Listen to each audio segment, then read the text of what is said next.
polarisasi. Hanya akan ada dua pasangan yang berkontestasi. Dan kita harus sama-sama ingat, bahwa Pilpres 2014 itu hanya dua pasangan. Bagaimana kemudian polarisasi yang terjadi? Pilkada DKI putaran kedua itu hanya dua pasangan. Bagaimana kemudian polarisasi terjadi? Pilpres 2019 juga hanya dua pasangan. Bagaimana kemudian polarisasi terjadi?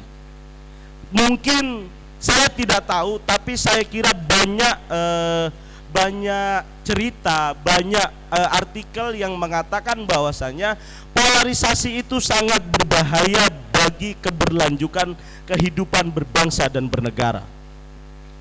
Kalau kemudian kita pilpres hanya di putaran kedua hanya dua pasangan, polarisasi itu pasti terjadi, kawan-kawan. Kita harus sama-sama ingat bagaimana kemudian sakitnya sebagai warga DKI Jakarta. Sebagai warga DKI Jakarta, ketika Pilkada 2017, kita sama-sama mayat dan ayat itu menjadi alat politik untuk pilkada. Bagaimana kemudian tetangga yang satu dengan tetangganya itu bisa saling benci. Bagaimana kemudian antara saya, misal ini antara saya dengan istri saya bisa berbeda karena persoalan pilihan di putaran kedua. Kita harus sama-sama hindari itu, kawan-kawan. Yang kedua adalah kenapa kami itu mengangkat isu pilpres itu harus satu dan sekali putaran saja. Berapa anggaran yang kemudian bisa dihemat? 17 triliun, kawan-kawan. 17 triliun itu saya belum pernah lihat uangnya seberapa banyak, tapi yang jelas 17 triliun itu bisa dimanfaatkan untuk banyak hal.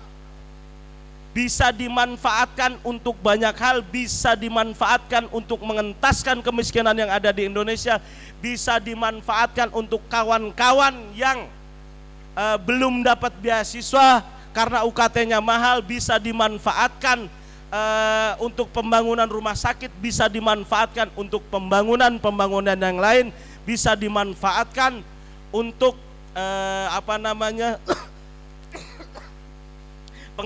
pengentasan stunting dan lain sebagainya.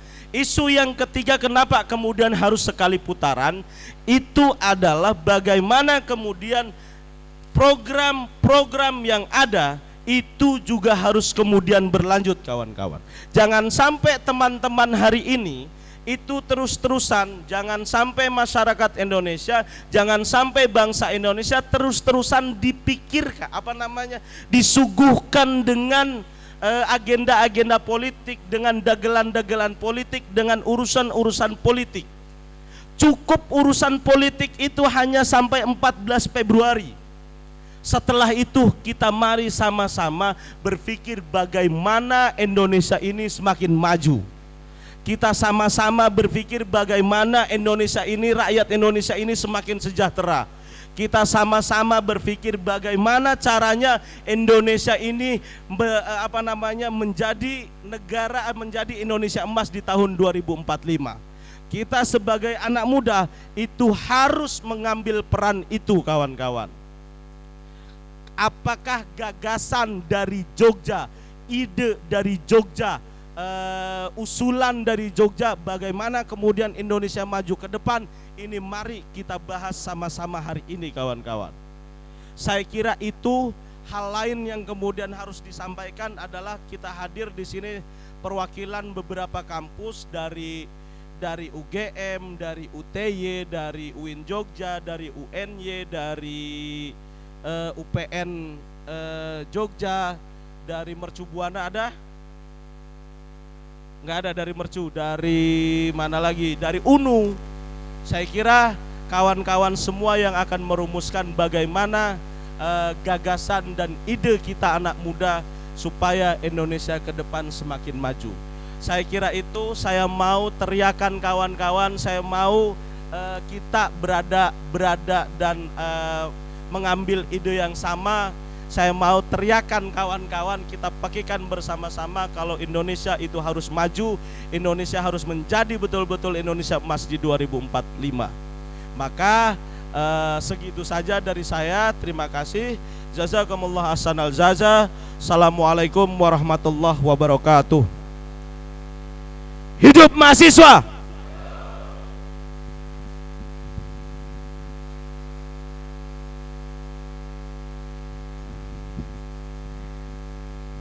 Terima kasih atas sambutannya. Mungkin bisa diberi tepuk tangan dulu untuk sambutan yang keren banget siang hari ini meskipun hujan.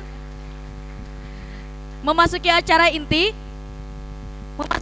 inti yaitu Mimbar Mahasiswa Anak Muda Bicara Gagasan Indonesia Maju. Sebelumnya saya mohon kehadirannya untuk maju ke depan Kornas Formasi Indonesia Muda Syifa Muhammad Yus. Waktu dan tempat kami persilahkan.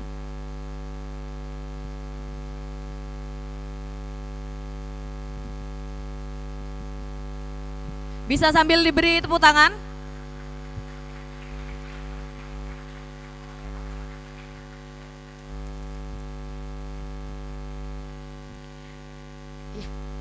Selanjutnya akan kami panggil untuk bergabung bersama di depan dari perwakilan tiap-tiap kampus Yogyakarta, pembicara dari tiap-tiap kampus. Yang pertama dari Universitas Teknologi Yogyakarta, bisa langsung maju ke depan. Kita beri tepuk tangan juga. Mana teman-teman dari UTY?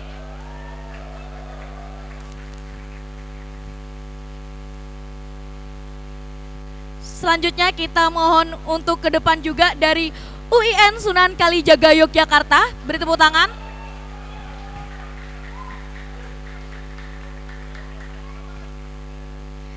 Selanjutnya dari Universitas Gadjah Mada Yogyakarta.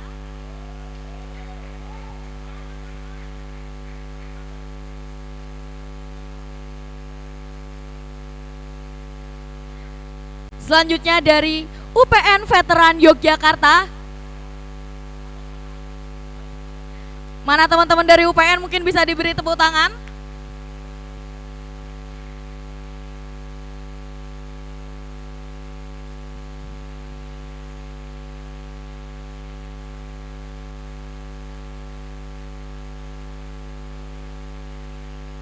Teman-teman perwakilan dari setiap kampus untuk membawa jas alma mater masing-masing.